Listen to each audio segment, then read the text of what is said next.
Soalan ulang kaji sejarah tahun 6, Unit 3, Rukun Negara.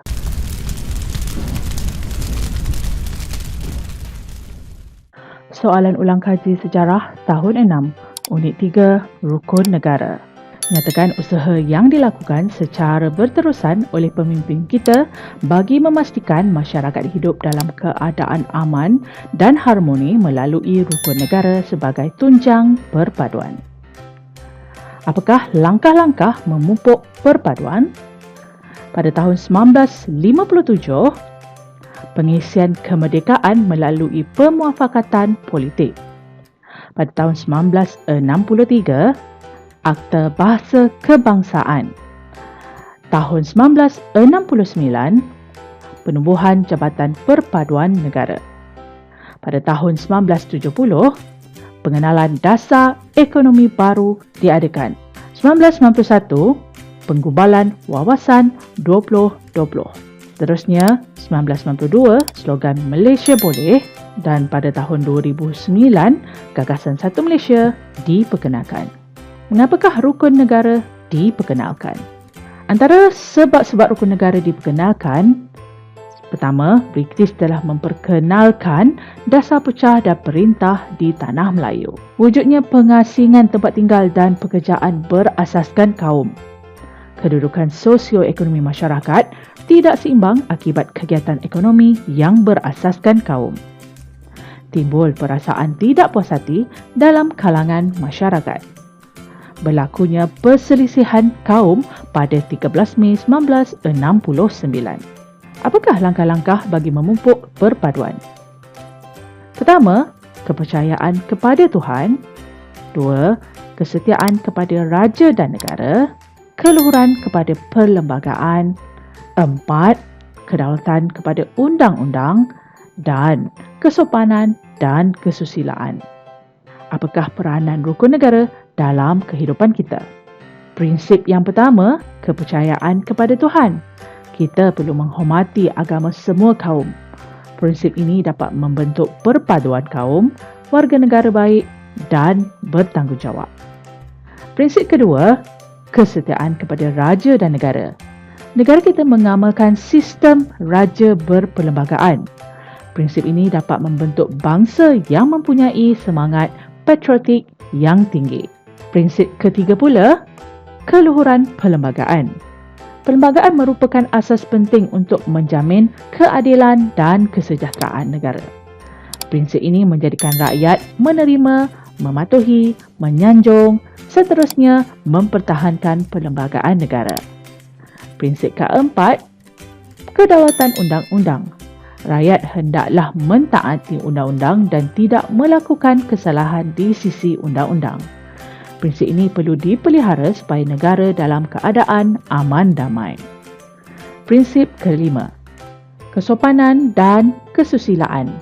Nilai murni ini melambangkan kepribadian seseorang individu. Prinsip ini dapat menjamin kehidupan masyarakat harmoni, menyayangi antara satu sama lain, sentiasa membantu dan bekerjasama dalam masyarakat berbilang kaum. Apakah kepentingan penghayatan rukun negara? A. Membentuk masyarakat yang harmoni. B. Menjamin keutuhan negara. C. Mempertahankan keadilan. Menerapkan nilai murni. Membentuk satu bangsa dan negara. Seterusnya membentuk satu bangsa dan progresif. Buktikan bahawa prinsip yang terdapat dalam rukun negara merupakan nilai murni yang sentiasa diamalkan dalam kehidupan seharian masyarakat. Berikut pilihan jawapan nilai murni dalam prinsip rukun negara. Pertama, boleh menyuarakan pendapat, mengamalkan ajaran agama, bangga menjadi warga negara, membentuk masyarakat yang tenteram, juga sentiasa membantu dan bekerjasama. Apakah nilai murni dalam prinsip rukun negara? Jom kita lihat. Pertama, kepercayaan kepada Tuhan. Rakyat dapat mencapai nilai kepribadian yang tinggi dan juga mengamalkan ajaran agama. Dua, kesetiaan kepada raja dan negara. Rakyat bangga menjadi warga negara Rakyat juga setia kepada raja dan negara. Keluhuran kepada perlembagaan dapat melahirkan kestabilan negara. Rakyat juga boleh menyuarakan pendapat. Keempat, kedaulatan undang-undang dapat membentuk masyarakat yang tenteram, seterusnya mematuhi undang-undang yang ditetapkan. Kelima, kesopanan dan kesusilaan. Rakyat sentiasa membantu dan bekerjasama, juga saling memahami antara satu sama lain. Baiklah murid-murid, jom kita uji diri. Anda dikehendaki pilih jawapan yang sesuai. Antara berikut yang manakah peranan Mageran? Pertama, mengawal ketenteraman, menjaga keharmonian, menggumbal undang-undang, membangunkan kampung. Jawapan yang paling tepat, mengawal ketenteraman dan menjaga keharmonian. Soalan kedua, apakah kepentingan rukun negara yang telah diisytiharkan pada 31 Ogos 1970? Pertama, menjadi ideologi negara, mewujudkan perpaduan, menamatkan pengaruh kuasa asing, melambangkan masyarakat berbilang kaum. Jawapan yang paling tepat 1 dan 2, iaitu menjadi ideologi negara dan mewujudkan perpaduan. Soalan ketiga, apakah prinsip rukun negara yang keempat? Jawapannya, kedaulatan undang-undang. Soalan keempat, antara berikut yang manakah rukun negara ketiga? Jawapan, keluhuran perlembagaan. Seterusnya, bilakah perselisihan antar kaum berlaku? Jawapan yang paling tepat, 13 Mei 1969. Maklumat berikut merupakan dasar yang diperkenalkan oleh kerajaan pada abad ke-20. Dasar X bertujuan membentuk masyarakat progresif, sains dan teknologi asas kemajuan negara pada masa depan. Apakah dasar X? A. Pendidikan untuk semua. B. Gagasan Satu Malaysia. C. Malaysia boleh. D. Wawasan 2020. Jawapan paling tepat, Wawasan 2020. Soalan 7. Maklumat berikut merupakan dasar yang diperkenalkan di negara kita pada tahun 2009. Dasar Gagasan Satu Malaysia yang bertujuan A. Memajukan ekonomi peribumi. B. Mewujudkan pendidikan peringkat rendah. C. Menjalin kerjasama antara masyarakat. D. Melahirkan masyarakat yang saintifik.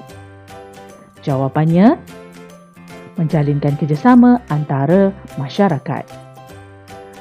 Ke-8, apakah nilai yang boleh dipelajari daripada prinsip rukun negara yang kedua? A. Taat kepada pemerintah. B. Kebebasan beragama. C. Kebebasan bersuara. D. Saling bekerjasama. Jawapan yang paling tepat, taat kepada pemerintah. Baiklah murid-murid, itu saja pembelajaran kita pada hari ini. Sekiranya anda rasa pembelajaran dan perkongsian cikgu pada hari ini menarik dan bermanfaat, sila tekan butang like, tekan butang subscribe bagi anda yang belum lagi subscribe channel ini. Seterusnya anda boleh tinggalkan komen atau memberikan sebarang cadangan sebagai penambahbaikan channel Simply Being Linzek. Sudi-sudikan tekan butang share dan kongsikan pembelajaran kita pada hari ini dengan rakan-rakan anda yang lain. Akhir kalam daripada saya, Cikgu Linzek. Hidup berilmu dikongsi bersama untuk manfaat kita semua. Assalamualaikum dan bye. Jangan lupa subscribe tak.